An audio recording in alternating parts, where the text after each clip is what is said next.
Alright, well, I hot glued these down, and then I put this box here, and then I'm going to put something up here to make kind of like a hill climb, and then come down here, and then add a popsicle stick, so I'm going to make like a berm, and then make kind of like a whole wrap around this box, so it's kind of like you can side hill it and stuff, and I'll make some other cool stuff. Right now it's a workbench.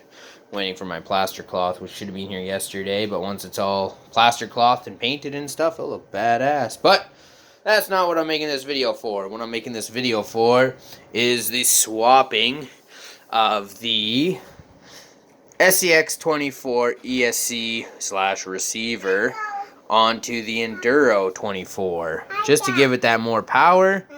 And as you can see, I put the Savox servo in here.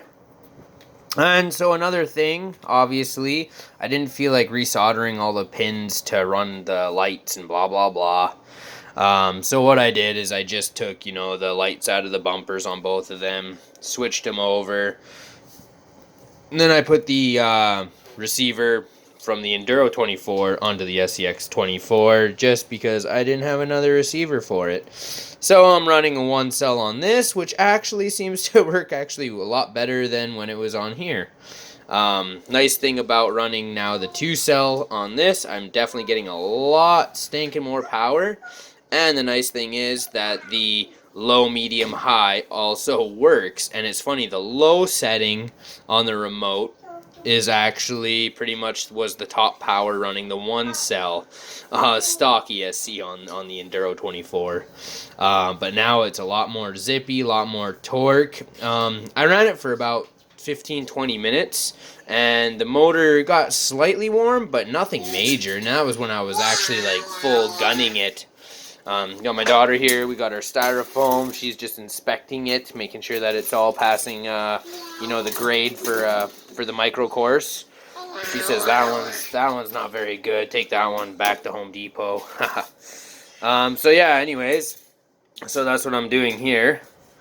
I'm gonna hot glue the switch here because it gets in the way of where the battery will go in the transmission, so it doesn't sit proper. So what I'm going to do is just hot glue gun it right here somewhere.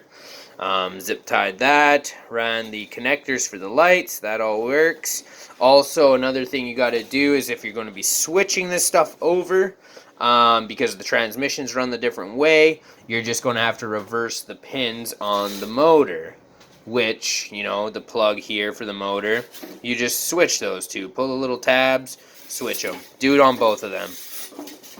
And yeah, then it should be good. I just got a little bit of cleaning up wires on this one. And yeah, also you can see I mounted the battery here instead of being right on the back. I just like it better here, more center gravity. I don't know, I just like it a lot better. I'm definitely going to have to change that when I do put a model body on here. If I'm going to run an interior, that won't work. That was a nice thing about the 1-cell, is a lot smaller. As you can see, this is the 1-cell lipo that comes with your Enduro24. A lot smaller than your 2-cell that comes with the scx24. But there's still, I switched the shocks over here, took them off the posts and put it onto the chassis. I feel I get a little bit more flex like that. I think it just looks cool too, because when I'm gonna get a Chevy body or something for it, and then I want to run in kind of a flat deck. And then figure out a mounting. I don't even know. There's just so much you can do with these. But yeah, super fun little truck, especially during this lockdown time.